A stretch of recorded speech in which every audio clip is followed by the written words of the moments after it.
உங்கள் favourite TV ஷோக்களை இனி miss பண்ண தேவையில்லை. ZEE5 இல் முற்றிலும் இலவசமாக காணுங்கள். இங்கேயும் எப்பொழுதும். ஒரு முகூர்த்த நேரம் கணிக்கிறதுக்கு இந்த ஆள் என்னவோ 3 மணி நேரம் பரீட்சை எழுதுற பைய மாதிரி பாத்துக்கிட்டே இருக்காரு.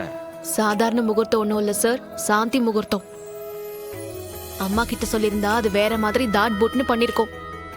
அம்மாவுக்கு இவர் பரவாயில்ல, நீ கொஞ்சம் அடங்கு. ஏலே, நீ தானே சொல்லுவ, கல்யாணம் ஆன புதுசுல தான் இந்த மாதிரி சாந்தி முகூர்த்தத்துக்கு நாள்லாம் குறிக்கணும், ஏற்கனவே கல்யாணம் ஆனவங்களுக்கு தேவையில்லைன்னு சொல்லுவல்ல. அந்தந்த சடங்க அந்தந்த முறைப்படி பண்ணணும்னு நீ தானே சொல்லிருக்க. ஏய், நமக்கு நம்பிக்கை இல்லாம இருக்கலாம், நாளைக்கே அம்மா வந்து கேள்வி கேட்கும், நாள் பாத்தியா நட்சத்திரம் பாத்தியான்னு. அதுக்கு நீ பதில் சொல்வியா? ஏலே, உனக்குன்னா ஒண்ணு சொல்லுவ, உங்க அண்ணனுக்குனே கொஞ்சம் வாவராதாம்ல பண்ணுத. டேய், நீ அண்ணனை எதுக்காக நம்ம வீட்டுக்கு கூட்டிட்டு வந்த? 2 பேரும் குடும்பம் நடத்தணுங்கிறதுக்காக தானே. அது முறைப்படி நடக்க வேணாமா? நீ எது கோவப்படுத? நான் எதுக்காக சொல்லுதேன்னு உனக்கு புரியலையா?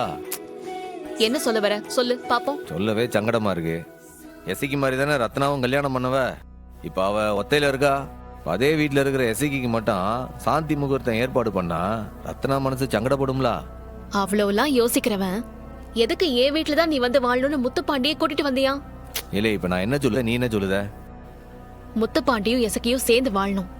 அதுக்கான ஏற்பாட்டை வீட்டுக்கு மூத்தவளா நான் பண்ணிட்டு இருக்கேன். தயவு செஞ்சு நீ இதுல தலையிடாத. அப்ப நீ ரத்னாவை பத்தி யோசிக்க மாட்டியா? ரத்னாவை பத்தி நீ தாண்டா கவலைப்படணும்.